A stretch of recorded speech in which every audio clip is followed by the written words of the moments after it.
Hello, Catherine Foley is my name, and I'm going to read from my book Beyond the Breakwater.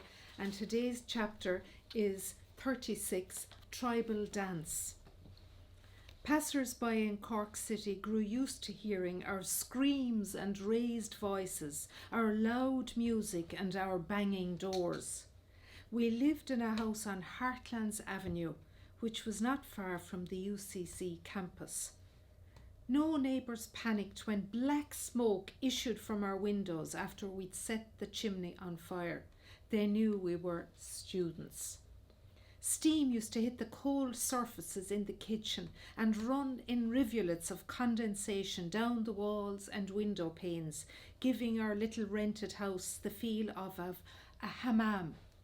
Those days of lectures, library assignations, and lounging over coffees in the restaurant were also full of squabbles, flounces, bitter feuds, and burnt toast. In our house, we lived on tea and Aldbran, and we spent our time counting calories, dieting, and weighing ourselves. There was usually an air of upheaval in that rented bungalow which I shared with 4 other girls. We were like aliens from outer space who'd landed in Cork, all of us different.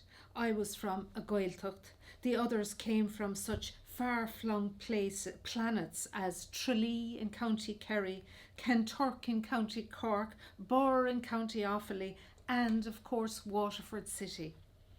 It was a new world to us, and though we came from different schools and different counties, we clung together like sheep, nervously stepping out and forward as a group, learning how to act like grown-ups.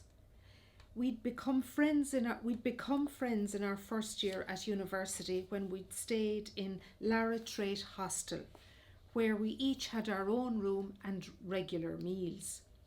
When we began our second year, we found this house on Heartlands Avenue that we rented together, and we stayed in that house until the end of college. Clothes were borrowed, books were lost, dinners were sometimes forgotten, and lectures were missed as our house echoed with the sound of our names: Anna, Kay, Maria, Maura, and me, Catherine. Outside our house there was a small garden of weeds, a lush wilderness of knee-high grass interspersed with yellow dandelions and dandelion clocks.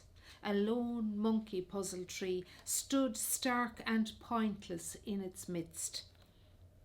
We lived for the moment when a handsome, dashing, dangerous rake would fall in love with one of us and whisk us off our feet.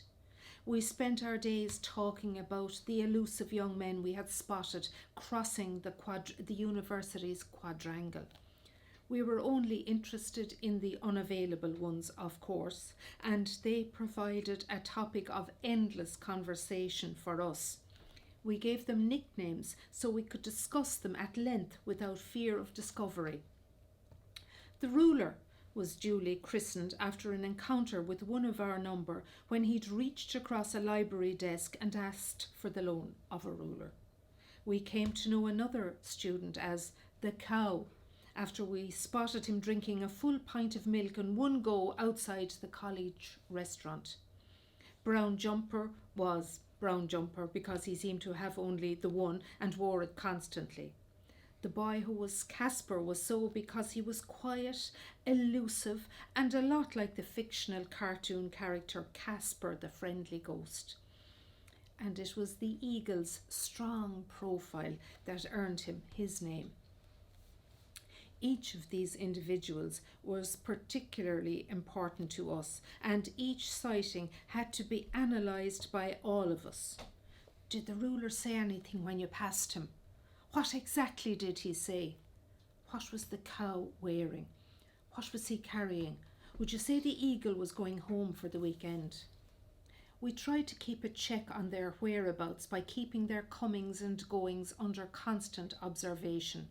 We were the original stalkers, waiting at corners to see them emerge from lectures.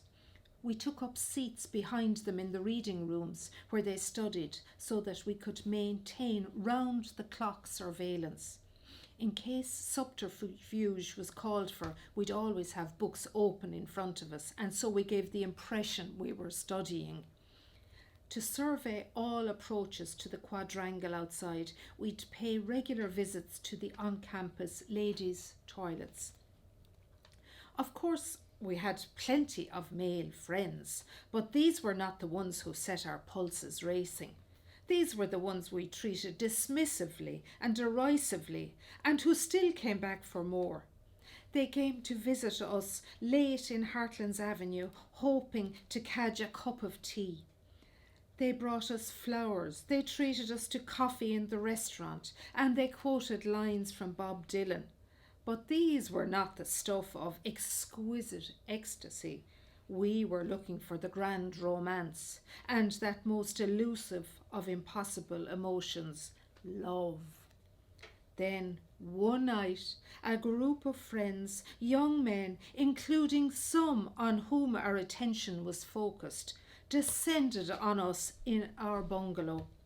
That night went down in history as a visit of almost magical proportions. As they rapped on the glass panels of our front door, one of us emerging from the bathroom after a bath, they trooped in, these young men. Emboldened by alcohol, they seemed to swagger in, and the larger-than-life presence of such attractive males, those who had stoked our imaginations over many months, suddenly being in our midst, left us excited and borderline hysterical. They came in like marauding Vikings, full of devilment and mayhem.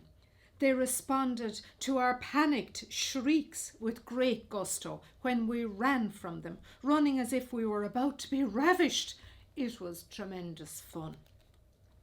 The images I have of the rest of that night are like a dream sequence now, with steam emerging from the bathroom, the smell of talc in the air, and the general aura of bathing wafting through the house. Some of them decided to strip. Once naked, these mischievous interlopers rampaged through our nunnery of domesticity. Like some tribal dance troupe, they made quick sorties into our rooms, swinging their hips. At one point, they shook clouds of Johnson's baby powder over us. When they left, we remained alert, thrilling from the experience.